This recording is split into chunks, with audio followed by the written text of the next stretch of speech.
বিজ্ঞান মেলায় আসে প্রথমত সবথেকে যেটা ভালো লাগে বিভিন্ন প্রযুক্তি সম্পর্কে জানতে পারি এবং বিভিন্ন প্রযুক্তির যে নতুন উদ্ভাব এটা দেখতে পারি এবং বিজ্ঞান মেলার যে প্রতিটা স্টুডেন্টকে যে প্রতিটা প্রশ্ন করলে যে উত্তরগুলো পাওয়া যায় এই প্রশ্নগুলো অনেক ভালো লাগে আমার কাছে। আমরা এই মেলা প্রতি বছরে চাই এবং এটা আমরা চেষ্টা করব যে এই মেলাটা যেন আমরা বড় পর্যায়ে নিয়ে যাই পুরো বিশ্বকে যেন দেখাইতে পারি। নিশ্চয়ই অনেক ভালো লাগছে। আমাদের বিজ্ঞান মেলা তো সবসময় আনন্দদায়ক।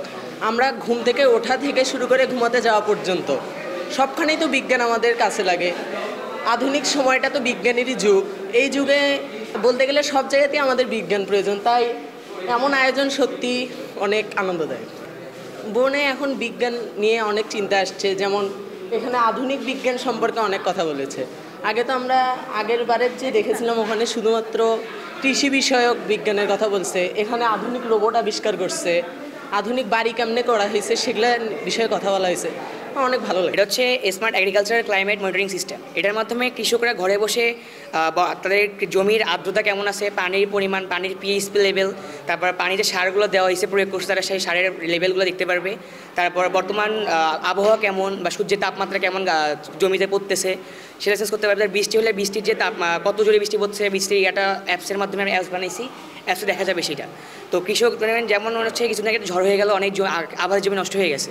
তো যখন ঝড় হবে যে আমাদের হচ্ছে ওয়েদার সেন্সর একটা আছে, ওটা হচ্ছে গুগল ম্যাপ থেকে আপনার আবহাওয়া ডিটেক্ট করে অ্যাপসে পাঠিয়ে দিবে যে আজকে বা কিছুক্ষণ ঝড় হতে পারে, আপনি আপনার জমিটাকে সেফ বা নিরাপদে নিয়ে যান, নিরাপদ করে সেফ করেন আর কি। তো ওইভাবে গেলে কৃষকরা ব্যবস্থা নিয়ে তার জমিটাকে বাঁচাতে পারবে, এই ধরনের কাজ করতে পারবে। সানবিট সব দিবে সামাল।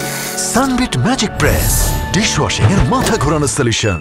আমাদের প্রজেক্টের নাম হচ্ছে ফুল স্টেপ ইলেকট্রিসিটি জেনারেটর। এখানে আমরা হাঁটার মাধ্যমে যে চাপটা ক্রিয়েট হচ্ছে এই চাপের মাধ্যমে ইলেকট্রিসিটি উৎপন্ন করব। যেমন এখানে আমরা দেখাই যে এখানে যখন চাপ প্রয়োগ করতেছি আলো জ্বলতেছে, তখন এই আলোটাকে আমরা ব্যাটারিতে সংরক্ষণ করব এবং ব্যাটারি থেকে হাইব্রিড ইনভার্টার ব্যবহার করার মাধ্যমে ডিসি কারেন্টটাকে এসি কারেন্টে উৎপন্ন করব এবং প্রায় এখানে প্রতিটি সোল থেকে দৈনিক 2 ওয়াট পর্যন্ত বিদ্যুৎ উৎপাদন করা সম্ভব।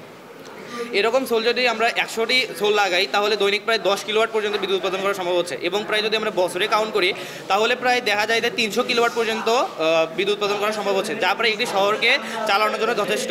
আর এবং এটি আমাদের পরিবেশের জন্য একদম অনুকূল, কেননা এটি যেহেতু এখানে চাপ প্রয়োগ করা হচ্ছে সেহেতু এখানে পরিবেশের কোনো প্রভাব পড়বে না। তো আমরা যদি দেখি বেশিরভাগ বিদ্যুৎ উৎপাদন কয়লা পোড়ানোর মাধ্যমে হয়ে থাকে। এর ফলে অনেক ব্যাপক পরিমাণে ধোঁয়া উৎপন্ন হয় যা পরিবেশের জন্য অত্যন্ত ক্ষতিকর এবং এর ফলে আমাদের গ্রিন হাউসের পরিমাণটা বেড়ে যাচ্ছে।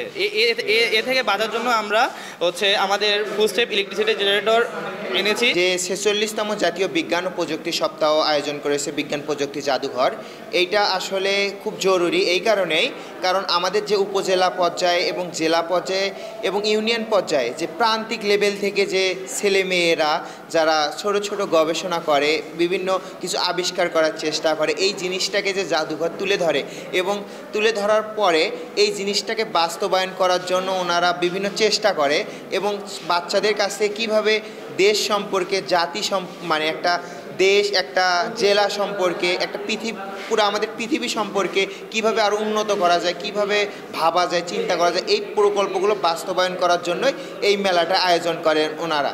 এবং আমাদের কাছ থেকে যে প্রকল্পগুলো নেন এই প্রকল্পগুলো ওনারা ডেমো আকারে নেন, মানে সাজেশন নেন বা কিভাবে কাজ করা যায়, এই কাজগুলো আসলে ওনারা আবার বাস্তবায়ন করেন। এই বাস্তবায়নের জন্য এবং আমাদের কাছ থেকে যাতে তরুণরা এবং একদম গ্রাম পর্যায়ে যেন ছেলেমেয়েরা গবেষণা করতে পারে, আরও আগ্রহ বাড়ে, আরও উৎসাহিত হয়, এই জন্য মূলত এই মেলাটার আয়োজন করে থাকেন।